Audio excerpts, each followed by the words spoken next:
Yes sir, మళ్ళీ వస్తాను మీ దగ్గరికి. వినోద్ గారు ఉన్నారు. వినోద్ గారు, టెక్నికల్ ఆస్పెక్ట్స్ కూడా మీరు చెప్పాలి. ఇప్పుడు న్యాయపరమైన ఇష్యూ వచ్చింది. ఇక్కడ ఒక కీలకమైన పాయింట్ని వెంకటస్వామి గారు రైజ్ చేశారు. ఇవాళ అంటే న్యాయ వ్యవస్థ చెబితే రాజ్యాంగ వ్యవస్థ వినాలా అంటే మనకు ఇటువంటి క్వశ్చన్ మనం గతంలో సోమనాథ్ చటర్జీ గారు ఉన్నప్పుడు అనుకుంటా మా సుప్రీంకోర్టు కామెంట్స్ దాని మీద లోక్సభలో స్పీకర్గా ఉన్నప్పుడు సోమనాథ్ చటర్జీ గారు కామెంట్స్ చేయడం అది పెద్ద వివాదమే అయింది దేశవ్యాప్తంగా. ఇప్పుడు మళ్ళీ ఇదే క్వశ్చన్ వస్తూ ఉంది. ఏంటి అసలు దీని మీద మీరు కొంత ఎలాబరేట్ చేసి చెప్తే బాగుంటుంది. అంటే న్యాయ వ్యవస్థ పరిధి న్యాయ వ్యవస్థకు ఉంది, శాసన వ్యవస్థ పరిధి శాసన వ్యవస్థకు ఉంటుంది. ఎవరి పరిధి వారిదే. ఇవాళ దాన్ని ఓవర్కమ్ చేయడానికి దీనికి అధికారం లేదు, దీన్ని ఓవర్కమ్ చేయడానికి దానికి అధికారం లేదు. అందుకే కదా ఇవాళ స్పీకర్ గారి సెక్రటరీ గారికి ఆదేశాలు జారీ చేశారు. డైరెక్ట్ స్పీకర్ గారికి ఆదేశాలు జారీ చేయలేదు కదా. కాబట్టి ఇవాళ పరిధి దాటలేదు, హైకోర్టు పరిధి దాటలేదు, తన పరిధికి లోబడే పనిచేసింది. సో కాబట్టి ఇవాళ స్పీకర్ గారు కూడా తన పరిధికి లోబడి పనిచేయాలి. అంతేగాని నిర్ణయం అట్లనే వాయిదా వేస్తా అంటే కుదరదు. ఎందుకంటే స్పీకర్ గారికి చాలా స్పష్టమైన ఆదేశాలు ఉన్నాయి. రాజ్యాంగమే చెప్తున్నది. ఇవాళ ఆర్టికల్స్ 102 అండ్ 191లో పార్లమెంట్ కానీ అసెంబ్లీస్ కానీ స్పష్టంగా స్పీకర్ గారికి అనేక సందర్భాలు సుప్రీంకోర్టు కూడా డైరెక్షన్స్ ఇచ్చింది. ఎల్లకాలం అట్లే పెండింగ్ పెట్టుకునే అధికారం కూడా స్పీకర్ గారికి లేదు. స్పీకర్ గారు దాని మీద నిర్ణయం తీసుకునే అధికారం ఉంది తప్ప స్పీకర్ గారు అట్లనే పెండింగ్ పెట్టేసే అధికారం లేదు.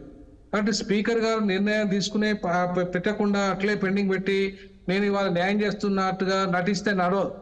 ఎందుకంటే గత ప్రభుత్వం చేయలేదు కదా. గత ప్రభుత్వంలో ఇప్పుడు అద్దెంకి దగ్గర మాట్లాడుతూ హైకోర్టులో గత ప్రభుత్వం హైకోర్టు ఇట్లా తీసుకుంటే బాగుండు కదా, ఆ విషయంలో ప్రభుత్వ నిర్ణయాన్ని వ్యతిరేకిస్తే బాగుండు కదా అంటే అప్పటి చర్చలకు ఉన్న జడ్జిలు వాళ్ళ యొక్క డిస్క్రిషనరీ పవర్ వాళ్ళకు ఉంటుంది. వాళ్ళ నిర్ణయానికి ఆధారాలను బట్టి నిర్ణయాలు తీసుకునే అధికారం వాళ్ళకు ఉంటుంది. అంతేగాని గత ప్రభుత్వాన్ని మందలించలేదు కదా, మమ్మల్ని మందలించారు కదా అనేది ఇవాళ రాజకీయ పార్టీలో చెప్పుకుంటే బాగుండదు. ఏ ప్రభుత్వమైనా న్యాయ వ్యవస్థ ముందు సమానమే. న్యాయ వ్యవస్థ తన యొక్క నియమావళికి లోబడుతుంది. రాజ్యాంగం ఏం చెప్తుందో అదే మాట్లాడుతుంది న్యాయ వ్యవస్థ సొంత నిర్ణయాలు ఉన్నాయి. కాబట్టి రాజ్యాంగం ఏమైతే నియమావళి పొందుపరిచిందో ఆ నియమాలకు విరుద్ధంగా స్పీకర్ గారు కానీ ప్రధానమంత్రి కానీ రాష్ట్రపతి ఎవరైనా కూడా నిర్ణయానికి రాజ్యాంగానికి అతీతులు కాదు, వాళ్ళ ఎబో కాదు, they are not above the constitution. రాజ్యాంగానికి లోబడి మాత్రమే పనిచేయాలి వాళ్ళు. అంతేగాని నేను రాజ్యాంగానికి స్పీకర్ అతీతులు కాదు. కాబట్టి స్పీకర్ నిర్ణయం తీసుకునే అధికారం వారికి ఇచ్చారు, కానీ నిర్ణయం తీసుకోకుండా పెండింగ్ పెట్టే అధికారం కూడా స్పీకర్కి లేదు. ఎంతకాలం పెండింగ్ పెడతారు, ఏ కారణాల చేత పెండింగ్ పెడతారో కూడా కోర్టుకు వివరించాలి.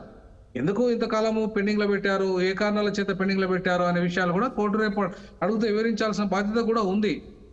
కాబట్టి ఇవాళ ఈ ఎట్టి పరిస్థితుల్లో దాని మీద ఒక నిర్ణయం తీసుకోవడానికి ఇవాళ ఖచ్చితంగా స్పీకర్ గారు వినోద్ గారు గతంలో 2-3 సందర్భాలు, ఇప్పుడే కాదు మొన్న టిఆర్ఎస్ సమయంలో కూడా కాదు, నేను ఓవరాల్ గా నేను మీరు న్యాయ నిపుణులు కాబట్టి ఇక ఆడ కూర్చున్న మా ప్రేమ్ కూడా న్యాయవాదే కాబట్టి నేను మాట్లాడుతున్నా. గతంలో ఈ స్పీకర్ నిర్ణయాలకు సంబంధించి 5 సంవత్సరాలు మొత్తం గడిచినటువంటి సందర్భంలో ఇప్పుడు రాజశేఖర్ రెడ్డి గారి టైంలో కావచ్చు, లేకపోతే మొన్న ఇప్పుడు కేసీఆర్ గారి టైంలో కావచ్చు, ఫస్ట్ టర్మ్ లో కావచ్చు 5 years స్పీకర్ అట్నే కంటిన్యూ చేసిండు. బట్ అంటే అప్పుడు కూడా కోర్టులకు పార్టీలు వెళ్ళినాయి, అగెనెస్ట్ పార్టీలు. బట్ 5 సంవత్సరాలు అట్నే గడిపినటువంటి సందర్భాలు కూడా ఉన్నాయి కదా. మరి 5 సంవత్సరాలు ఇదే ఈ చట్టసభల పరిధి, మరి 5 సంవత్సరాలు అట్లనే గడిపిన సందర్భం ఇప్పుడు ఈయన గడపాలని నేను అంటలేను. మేమైతే ప్రేమేందర్ గారు చెప్పినట్టుగా లేకపోతే మల్లన్న చెప్పినట్టుగా మా పార్టీ వాళ్ళు నైతికతను పాటిస్తేనే మంచిదనేది నేను ఒక సామాన్య పౌరునిగా లేకపోతే ఈ రాజ్యాంగాన్ని మీద నమ్మకం అంటున్నా. కానీ అట్లా జరిగినాయి కదా ఎట్లా అని నేనేమంటున్నానంటే ఇప్పుడు అట్లా జరగడానికి కారణాలు కూడా ఉండి ఉంటాయి. ఎందుకంటే ఇప్పుడు ఏ పార్టీ అయితే బాధిత పార్టీగా ఉందో ఆ పార్టీ ఖచ్చితంగా దాని మీద సీరియస్ గా కోర్టులను ఇన్స్టిట్యూట్ చేయాల్సి ఉంటాయి. ఇప్పుడు కోర్టులు అనేక సమస్యల చేత అనేక కేసులు పెండింగ్ లో ఉంటాయి. పెండింగ్ లో ఉన్నప్పుడు దాన్ని ఎవరు చేయాలి, బాధ్యత ఎవరిది? ఎవరైతే పిటిషనర్ ఉంటాడో ఆ పిటిషనర్ తరఫున న్యాయవాది ఉంటారో ఆ న్యాయవాదులు ఎవరైతే ఉన్నారో వాళ్ళు చాలా సీరియస్ గా ఒత్తిడి చేయాల్సి ఉంటాయి కోర్టుల మీద. కోర్టు భారాలు కోర్టుకు ఉంటాయి. ఇదే అంశం సీరియస్ గా తీసుకోదు కదా కోర్టు. ఆ అంశాన్ని తీసుకురావాల్సింది ఎవరు?